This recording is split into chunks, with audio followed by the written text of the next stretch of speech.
Thanks, Oriola, for giving me the opportunity. I just want to give a quick introduction to Great Carbon Valley. So we are a company we're registered in Kenya, but looking to work across the Great Rift Valley, so across multiple countries where the Rift Valley runs. And I'll speak a little bit to why we think Great Carbon Valley needs to exist, or why we exist, as it were. So very quickly, just indicating the fact that the Great Rift Valley holds a vast wealth in terms of natural resources. And that's everything from when you think about the amount of geothermal potential that is there. So, for example, just Kenya on its own has about 10 gigawatts of estimated geothermal potential. And I think we're currently exploiting less than 1 gigawatt. Lots of wind potential, lots of solar potential, and lots of proven carbon dioxide storage capacity. I know the maps here do show Kenya, which is part of the Rift Valley ecosystem, but this is just showing what's possible in Kenya. So when you think about other countries where the Rift Valley runs through, so Ethiopia, Tanzania, Rwanda, and so forth, it just begins to paint for you a picture of what's really possible when you think about the potential for the Rift Valley to really be a significant solution provider to the question of climate and the use of renewable energy. So what GCV really is, or what GCV is looking to do, is to take advantage of the different resources we have. So which is the fact that we have lots of renewable potential, lots of storage capacity, and saying, okay, is it possible for us to really develop a world-class ecosystem of direct air capture and carbon removal in the East African Rift Valley? And so we see ourselves as a systems integrator that will bring together all the different pieces. So the development of energy, the development of the storage spaces that are the storage that's required, and now really creating a space for direct air capture players to come in and almost kind of provide a plug and play solution. And this could either be them licensing the technology to players in East Africa, or them coming themselves, and GCV being able to playing the role of putting together whatever is required. So whether it's the infrastructure that's needed, the regulatory requirements that we need to bring to bear, and just any other know-how around what does it take for us to do direct air capture and storage in the Rift Valley. So really looking to learn and to be an expert in it all, and provide our partners the opportunity to be able to come in. And we have this long-term vision of capturing at least a minimum of 1 million tons per year by 2027, and really stimulating the development of dark and the green industry ecosystem in the region as part of this climate positive growth narrative for Africa. And I think this, again, just goes to some of the things I was talking about earlier, which is geothermal potential, the fact that there's lots of potential for direct air capture removal, and just a storage potential. And again, just really emphasizing that this is something that needs to and should happen across the Great East African Rift Valley. Just really quickly indicating the fact that, and I guess goes back to some of the questions and some of the debates on, do we need to, do we need to do CDR, or do we need to do nature-based removals? But at least all, emerging climate research in different ways, whether it's the IPCC report, indicates the fact that we will need to remove carbon dioxide one way or the other. Firstly, when you look at the targets that we have, when you look at what country strategies are, and the gap in between, just shows that we have to think about carbon removals whichever way. And so just saying that this is an industry that's important, and for us as a Great Carbon Valley, we're saying Africa should position herself to be part of this industry. And so, as I say, direct air capture and storage requires quite a bit of things, which is electricity, waste heat, but also the storage. And the things that you really need to make an ecosystem like this work is, one, the fact that you need low carbon energy sources. So it doesn't make sense for us to be using non-renewable energy to do direct air capture, or to do it in a country where the grid is still fossil fuel, because you should be using that renewable energy to make your grid greener. Of course, you need cheap energy and you need reliable energy sources. For that, goes without saying that we need a lot of land space for installation, and of course as little and clean air as it were. And looking at the geological formations that are required for storage requirements, and the fact that you do need minerals that have high carbonation potential, such as basalt, the appropriate temperature and sufficient water supply for the storage. And so it's really being able to say, given these requirements, and given that the East African region provides this, what role can and should GCV play to make this a reality? Because it's one thing to have the requirements, to have the potential, but then someone actually has to bring together the different pieces. And so we're looking at, as I said, we are looking at ourselves as a systems integrator and a project developer that will, especially in the early stages, really think about proving the concept. So how do we show that it's possible to do carbon removals? How do you show that it's possible to do storage? And so in some cases, we might end up doing it ourselves, especially just to prove the concept or invite some early players. But then with time, it's really thinking about how we, bring together people, whether it's as I said, the energy, the land, the technology, whatever finance partners are required, whatever engineering and procurement and OEM requirements are needed, and just kind of bring together all these different pieces. And again, as I said, providing hopefully a plug and play opportunity for dark players. So that's it. So just wanted just an introduction to showcase what GCV is, what we're trying to solve for, but more so what the things that we're trying to take an advantage of and make sure that we play our role, as it were, to stimulate the growth of DAC in the East African region. So I think we, at the moment, definitely really looking forward to talking to anyone that's looking at the DAC space. So whether it's storage or direct air capture, we are looking at players from all over the world. So it's not just saying you have to be a Kenyan. If anything, we're trying to say anyone that's doing DAC globally should be considering East Africa as a potential for one of the sites they should be looking at. And so we want to make that as seamless as possible. Wow, thanks, Bilha. Because, as you know, OpenAir is also a collection of, most of our members are in the US right now, but we are geographically dispersed. And yes, we do a lot of innovation, a lot of research, and a lot of tinkering around dark space. And I'm sure GRV will be very, very useful for a lot of our members. So you can just quickly give us a quick intro about your background, what you do, how you're in the CDR space, just a general introduction. I'm a Kenyan, although I do consider myself an African, since I've lived in multiple cities in Africa. And how I find myself here, there are a couple of things. So one, it's a combination of long-going interest in the development of Africa and asking questions around what are things that we can do to leapfrog and make sure that Africa is developing. And then coupled with a realization a few years back around the fact that climate change is real, climate change is happening, we need to do something about it. But what was interesting and was not surprising, but what was an interesting realization was the fact that Africa actually offers a lot of the solutions that are needed as far as the fight of climate change is concerned. Now, more interestingly, it's starting to think about that we do know that carbon removals are an integral part of fighting climate and ensuring that we can try to bring this down to 1.5. It's realizing that we can and should be thinking about how carbon removals happen in Africa. Just the fact that we have lots of renewable energy, lots of available land, and to a large extent, but the geographic permissions are required for us to store carbon. And so I've then found myself in this space where we're thinking about how do we put together a company or set of companies that can actually offer these solutions, which has, for me, two things. One, it allows us to join in the global fight against climate change, but at the same time provides some really interesting jobs and livelihoods for Africans, which again goes back to my point around developing the continent. A lot of people are just, they are really realizing the potential Africa has to contribute in this fight against climate change, and not just for the world, but just also for the benefits to Africans and Africans. So thank you for that. So one of the questions I would just love to ask is that Africa is fairly new to this CDR space, so we aren't really widely discussed anytime CDR comes up or in CDR related circles.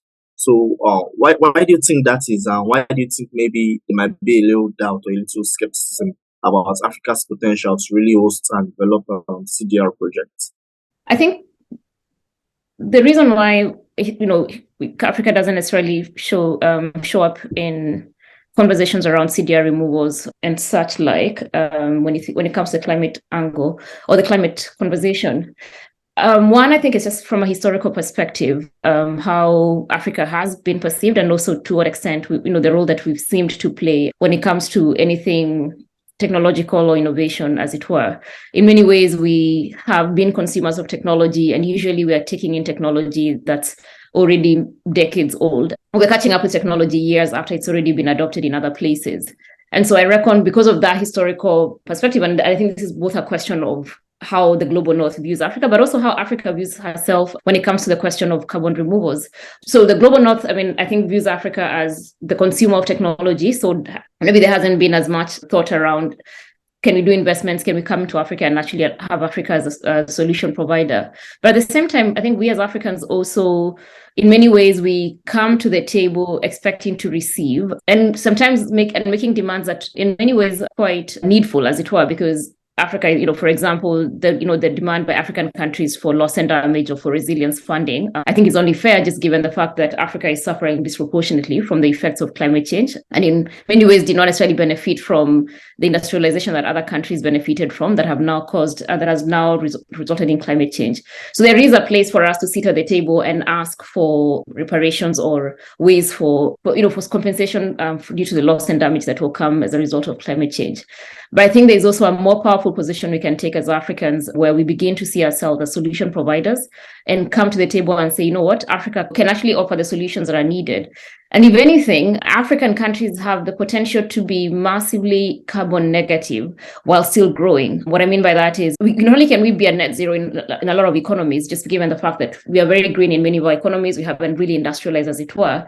It's possible to drive massive economic growth based on green energy and other removals that allow for what we are now starting to call a climate positive growth story. So where we're seeing African countries being net removers of carbon, as it were, and hopefully getting compensated for the same, while using those investments to drive their own economic growth, livelihood transformation, and job creation. Wow. Thanks, Bilha. I really resonate with, the climate positive growth stories. So just now, quickly to the third question. In the climate world, there's a bit of a divide between engineered CDR and nature-based CDR. So I would love to know your stance when you approach clients or on that. Yes. In many ways, for me, when I hear that debate, what my mind turns to is the fact that we have a massive problem. I mean, right now we're churning out at least up to about 58 gigatons of carbon dioxide every year, and even with all the NDCs and all the different mitigation efforts that are currently in place, it's unlikely we're going to make a dent to really get to below 2 degrees and better still 1.5 degrees in warming. And so the way I think about it is that we need every tool in this table to solve this problem, because at the end of the day, it's about how do we mitigate climate change? How do we remove as much carbon dioxide in the air faster than we are emitting it? But at the same time, taking into account that people will still demand to grow, they'll still demand to have economic development, energy requirements, and so forth. And so my sense is everything that needs to get done can and should get done. Whoever has the resources to do either of them should take advantage of it. So, for example, I applaud what Gabon has done over the years to conserve its forests, and the fact that you have this equatorial forest that is a really big carbon sink, and all the other interesting ideas or things that we're seeing as far as nature-based removals. But at least my understanding so far is that even if we did all the nature-based removals that was possible, we still would have such a significant gap that is required for us to meet our targets. And I think it was last year IPCC report that said, engineered removals have to be a part of the solution. So I think there's room for everyone if you want to look at it that way. So whoever is doing anything on nature-based removals, I think I applaud them, and we need them to do what they're doing at their fullest potential. But I reckon there's a lot of space for engineered removals. And the last bit why I'm excited about engineered removals is it actually offers room for very interesting innovation. And as you might be aware, usually you start off trying to solve one problem and innovating around one problem, but very interesting, innovations tend to fall out of that and would actually lead to very interesting use cases that maybe we're not even thinking about now. So I think to have some of the best minds, some of the best engineers looking at the question of carbon removals or engineered removals, I think is going to bring some really interesting innovations and use cases that go far and beyond just carbon removals. I think it'll be really interesting to see what comes out of this space. Well, yeah.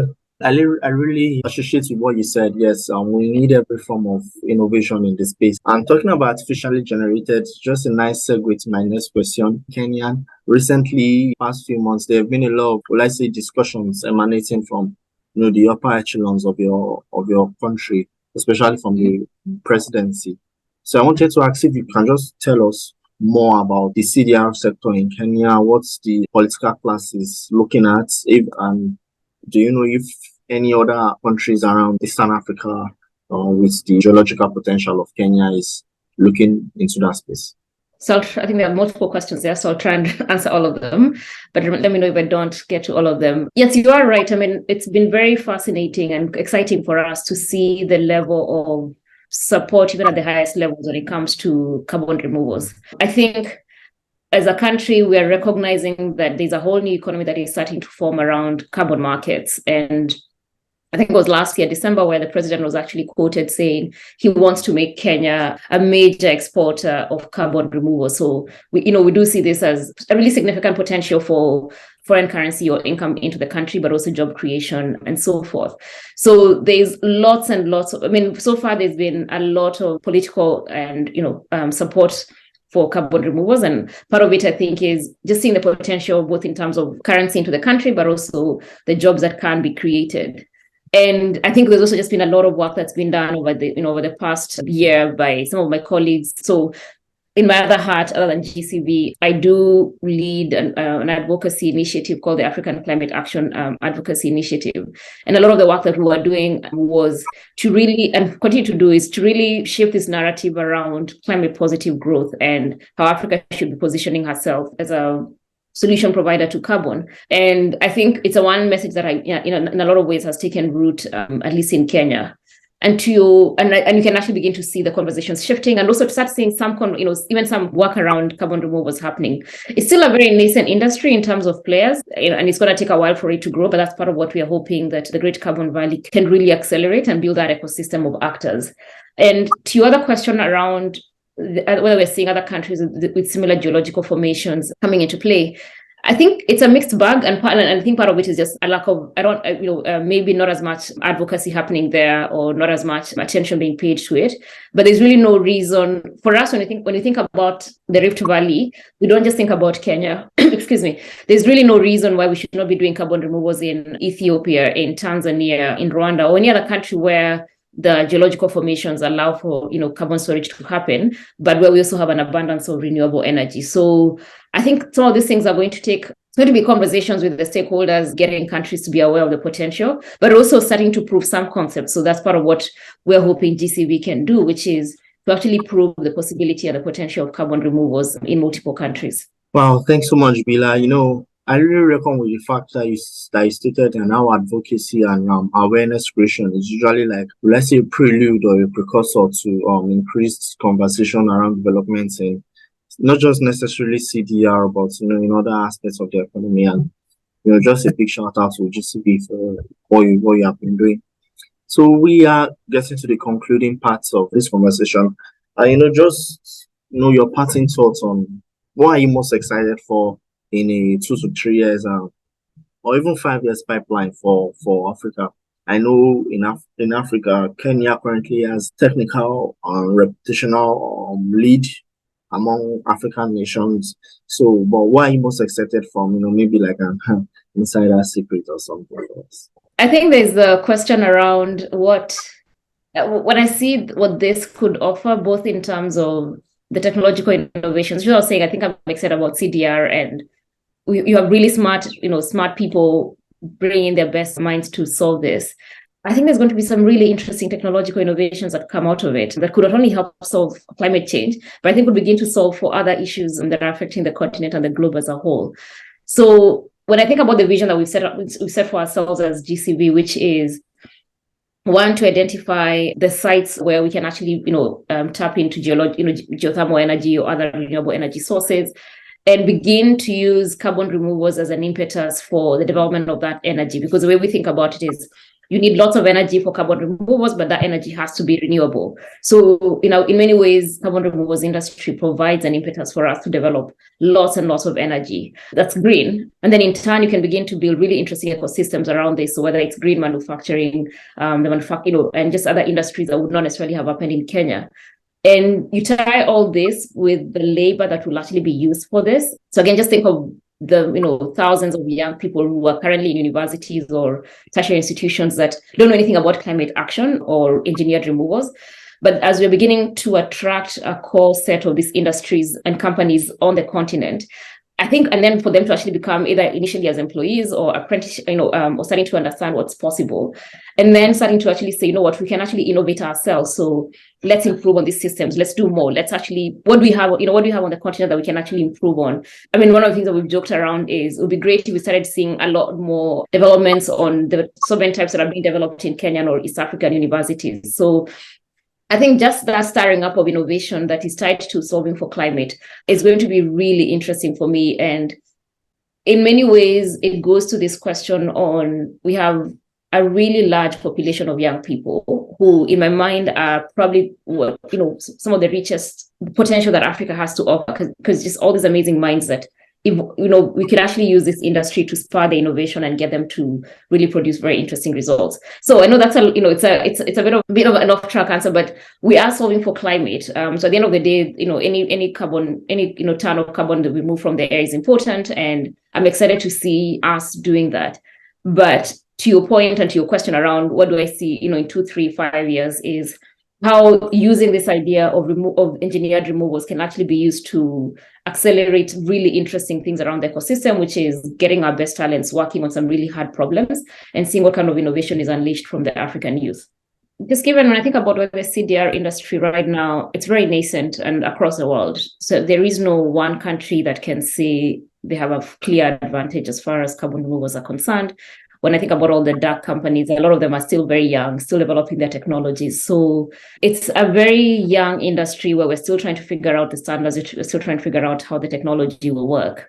And I think if there's a time for Africa to actually come into the conversation and actually begin to position herself as a key player, it's now. So we don't want to wait, 5-10 years when the industry has really taken off to now say, oh, we actually want to be part of it. We have a rare opportunity to be part of an industry at the very beginning when no one has really gotten all the advantage, as it were.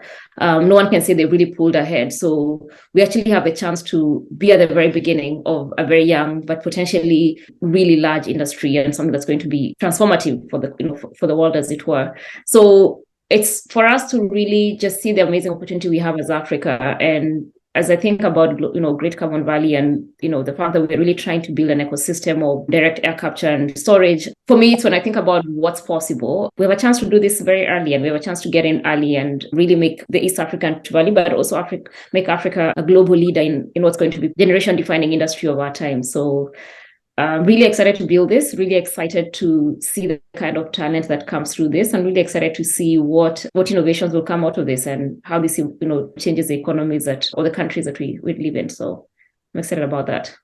Yes, when you mentioned the potential for CDR, not just climate-wise, but also economically speaking, just the ability to generate massive amounts of renewable energy that can, spur further investments and growth in manufacturing and trade. Yeah, that's something that is it's not just Kenya-centric, it's also something that can be applied in every African country. Thanks to efforts of people like you, is not just having a voice on the international CDR global scene, also, but is making some quote unquote more than baby steps in the industry. And as the industry matures, we will begin to see more and more established players moving in.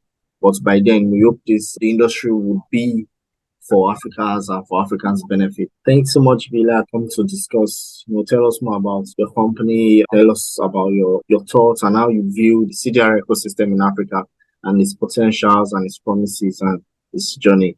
Really appreciate it. And we will keep in touch. Thank you so much. Really good. It was a fun conversation. Thanks for having me. Yeah.